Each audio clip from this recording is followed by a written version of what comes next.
Well, it is a dark and stormy night that I've decided to record this. As part of their Wizards Presents stream on August 18th, 2022, Wizards of the Coast finally unveiled the code name for the next iteration of D&D that's supposed to be released as 3 revised core rulebooks in 2024. And it's still giving me some 2013 vibes. Ladies and gentlemen, introducing Xbox One. That's right. The playtest for the revised 2024 core rulebooks is 1 D&D.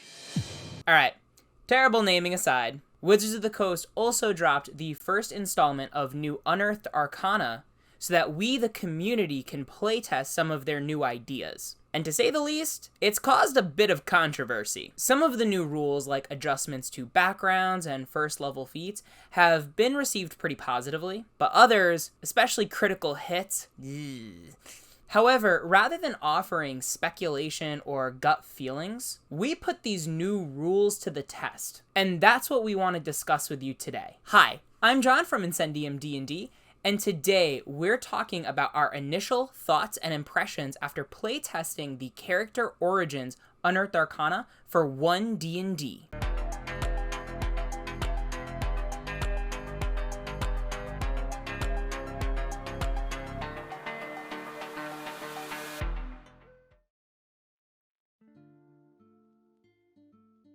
Alright, let's start off with the positives. As you might expect with an Unearthed Arcana called Character Origins, a substantial part of the document released for us to playtest is about character creation, namely races and backgrounds. There are some interesting proposed changes to some of D&D's most iconic races, including dwarves, elves, dragonborn, and tieflings, as well as the inclusion of a new race, the Ardling, which I hate. But that's a discussion for another video. With some examples including dwarves being able to act Tremor Sense as a bonus action as long as they're in contact with stone, and tieflings getting to choose from more than one fiendish legacy in order to determine their racial spellcasting. One thing that has been changed is that ability score bonuses at first level, which at the very beginning of 5th edition was determined from your character's race, have actually been moved to your character's background.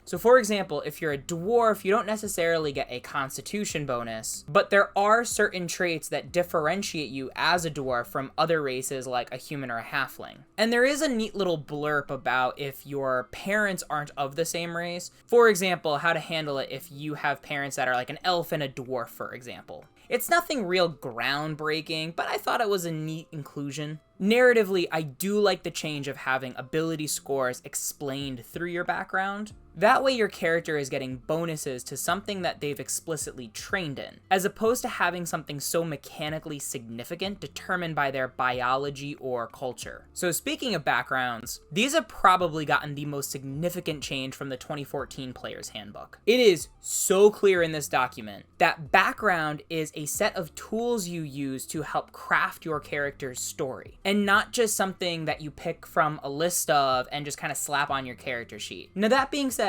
I know that some players, especially new players, are uncomfortable with that many levers to pull or buttons to press. So there are some sample backgrounds like Acolyte, Soldier, that you can still select from, but all of them are made with the custom background feature that's included at the beginning of that section. And I know Jeremy Crawford has done interviews where he's explained that was always the intention of character background. It's just that that intention was muddied by some of the formatting of the original Player's Handbook. So it leaves me confident that they're going to be very emphatic with that with the new revisions. Now, besides getting 2 skill proficiencies, a tool, and any language, which could be a rare language, and 50 gold pieces of bonus equipment, which could just be 50 gold, you also get a feat at first level. And it's not just any feat, there are 10 specific feats that were included in the document to choose from. By and far, this was the most positively received aspect of the new rules that my players had.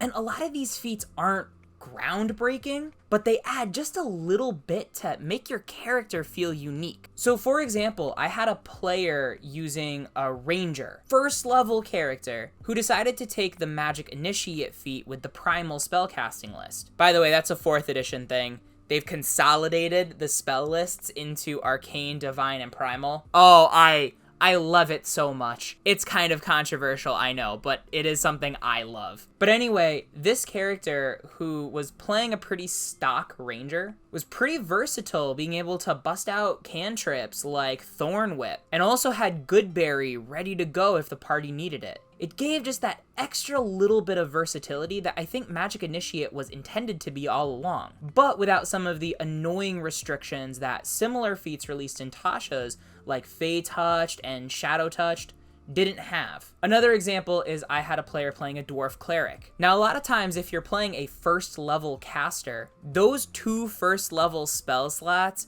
feel like not quite enough. But now with the new feat system, you can lean into the spell casting part of your character. So this cleric didn't do anything wild. They just took Magic Initiate with the divine spell list, and then chose Healing Word as their Magic Initiate spell. So not only can they cast Healing Word with that Magic Initiate feat, they could also cast it with first level spell slots. This meant that if they really needed to, they had 3 Healing Words on deck. And if you think about it, let's say you have a first level character that's mostly going to be casting a spell like Healing Word or Shield. That's a 50% bump in how many of those spells they can cast. Pretty significant. The last one I wanted to mention was a Barbarian character. This player decided to take the Savage Attacker feat, which from my reading was unchanged from the original player's handbook, but in the context of other powerful feats from the 2014 release, like Polearm Master, Sentinel, Great Weapon Master, Savage Attacker has been universally known to be kinda weak. But as a first level feat alongside things like Healer or Musician, that player was really pleased with being able to take Savage Attacker and double down on offensive damage output. They said there were plenty of times they were rolling 1 damage die and rolled really low, re-rolled it, and then rolled up to max damage. It felt very powerful, it felt very cool. So I love that these other feats that weren't bad ideas but were just weak in the context of overwhelmingly powerful feats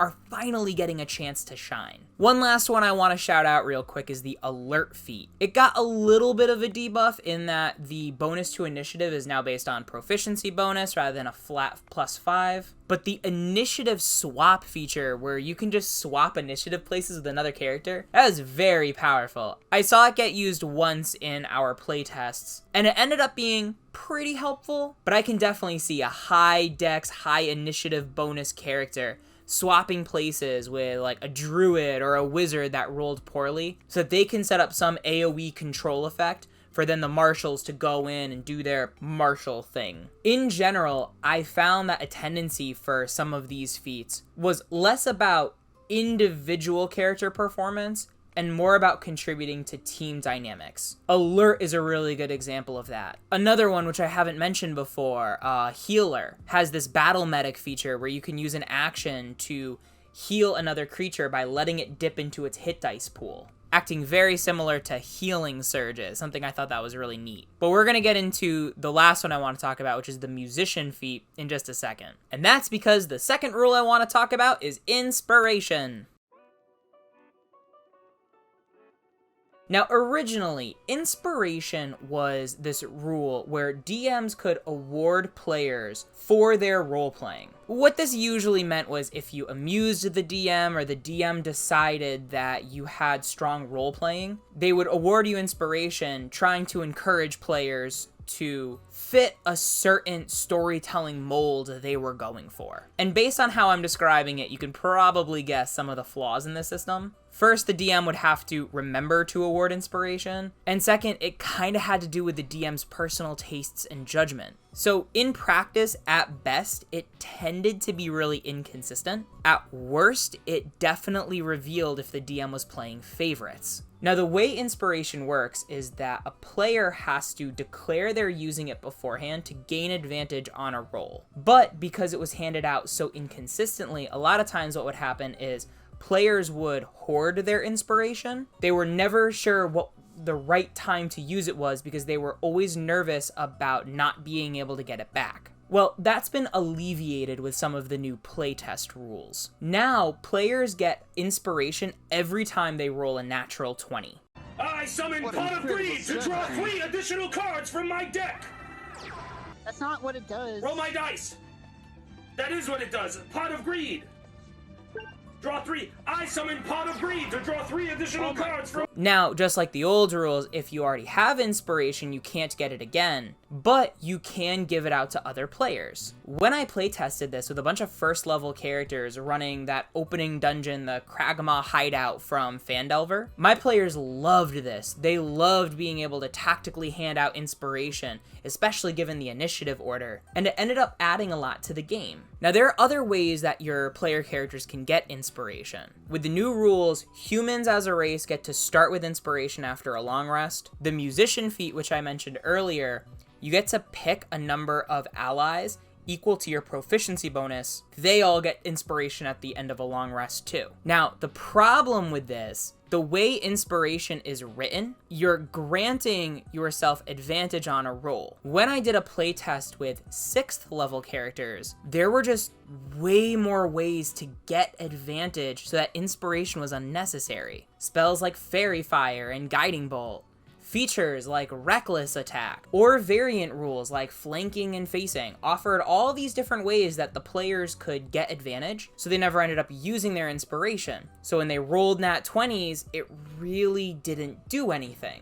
And that's unfortunate because it ended up looping back to the same problem that Jeremy Crawford had originally mentioned was the reason why they changed inspiration rules. At low levels, I can definitely see its utility, but as players climb higher and higher in level, it ends up just being another thing they don't need to use. And I think this whole talk of nat 20s is going to bring us to the final rules thing I want to talk about. Alright.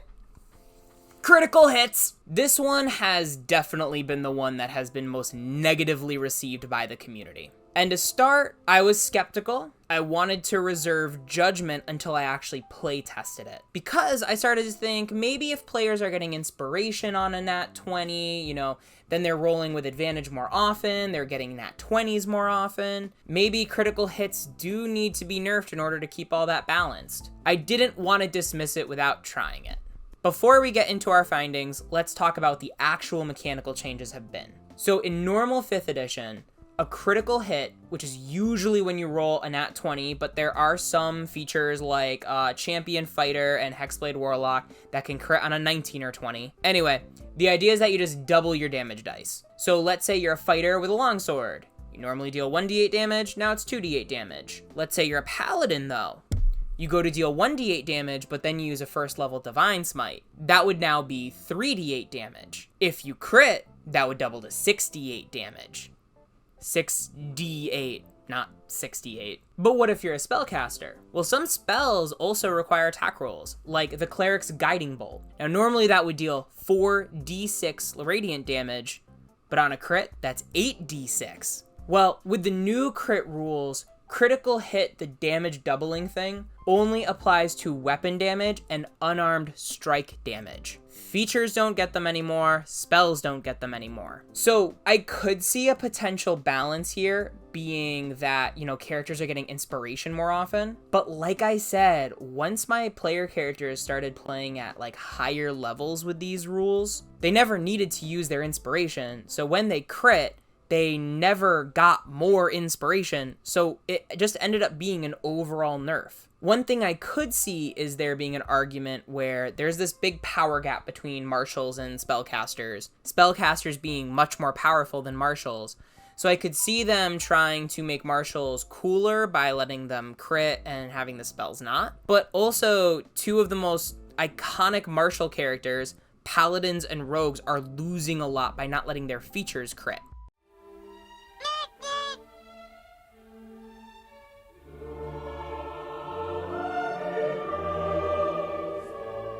At least the way I'm reading the rules. Now, one of the other big changes to the critical hit rules is that monsters and NPCs now can't critical hit. It's something that's only in the realm of the player characters. I've never had a positive outcome, and I've never felt good about my monsters critical hitting players. I've never been that, well, it's just part of the game. It was always something that was unexpected in a negative way, and a lot of times led to outcomes that I didn't want with the encounter I had designed. So as a DM, I feel like there's no big loss. But I thought it was really interesting. A lot of my players said, as disappointed as we are about the new player critical hit rules only applying to weapons and unarmed strikes, we are willing to take that if it means that monsters can't crit against us. I thought that was pretty profound, that they hated monster crit so much they were willing to give up their own. Now to me, I think that these are two separate bullet points. I don't think taking away monster crits had anything to do with player damage output. I think that really the idea is that there are probably a lot of DMs that have given feedback to Wizards of the Coast with testimonials like the one I just gave, and so they're trying something new with it. They're trying to make monster damage output a little more predictable, and so you're leaving the variability in the hands of the players. That I am totally okay with. In fact, of all the things that I've read, including all the new background rules and everything, monsters can't crit was so universally praised by the players I usually play with. I've already implemented it in my homebrew campaign. Now that being said, I do think critical hit rules are worth looking at. I don't think it would do any good to just dismiss them and say they're fine as is. I think there might be interesting things you could do, like maybe martial characters get triple damage, or spellcasters only do double damage, or something like that. Not that exactly, that is bad now that I said it out loud. But the idea being that perhaps critical hits mean something depending on the class of character that you're playing. So, now I want to know, what are your thoughts about these rules? Have you actually play tested them and gotten your own experiences? If so, Wizards of the Coast is releasing a survey on September 1st, and it would be super helpful to submit your thoughts. They've made it clear, and they've actually proven with their actions in the past, D&D is being shaped by the community, so we should have our voices heard. Our feedback is going to be crucial in the creation of the new Player's Handbook. So, did you like this video? Let YouTube know. Hit like, subscribe, ring that notification bell, and have an awesome day, everybody. Bye-bye now.